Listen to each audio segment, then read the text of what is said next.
tonight with Michael Cohen and the explosive revelations from his closed-door testimony to the House Intelligence Committee earlier this year. The committee voted tonight to release transcripts of that testimony, which have now been made public. As the Washington Post reports, Cohen told the committee he had been instructed by Trump lawyer Jay Sekulow to falsely claim that negotiations to build a Trump Tower in Moscow ended in January of 2016. Cohen later pleaded guilty to making those false statements about the timeline of the negotiations, which extended well into Trump's 2016 campaign.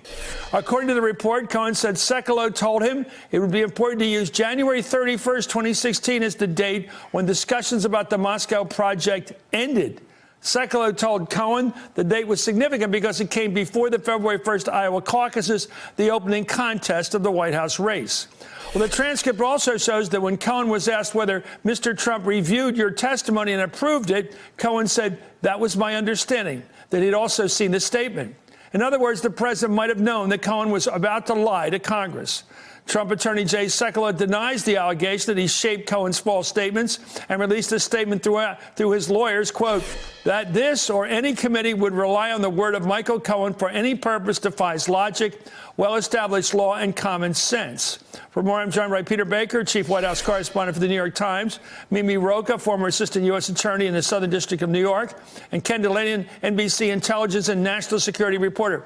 Ken, the news tonight, let's talk about the fact that we now know on the record what was said behind the scenes. Right. It's important to point out, though, Chris, that these documents do not say that Sekulow knew he was telling Cohen to lie. What they're saying in many cases is that people gave him false information that he knew to be false, and he repeated that before Congress. And in some cases, like in the case of Ivanka Trump and her lawyer, they should have known because, for example, they told Cohen to say that Ivanka Trump had no involvement in the Trump Tower Moscow deal when he knew Michael Cohen had briefed her many times. But it's pretty slick. They were all very careful. That's why nobody was charged with suborning perjury. But the president all through the campaign was asked about it. He would say, I have no business going on in Russia right now. Well, that's the fundamental thing. This was a fraud on the voter. And that's what the guy put out. In other words, his lawyer, to all of our knowledge, he was his lawyer, Michael Cohen, said the president had ended all that business negotiations with Moscow and Putin's friends before he got into the campaign. And when Cohen said that to Congress, Trump knew that was not true. And he knew this was a fraud on the voter. He was running, saying I had no business with Russia,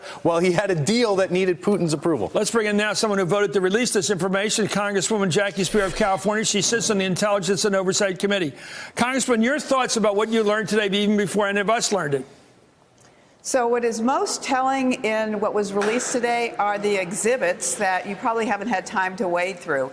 But it shows very clearly that Abbe Lowell in particular and Jay Sekulow secondarily knew what they were doing and wanted to make it very clear that they were going to distance Kushner and Ivanka and Jr.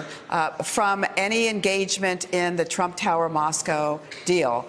And it was, I think, in questioning of Mr. Cohen, how many times did you talk to Mr. Sekulow? He said 15 times. So there is no question that Sekulow was, in fact, aware of and framing the testimony.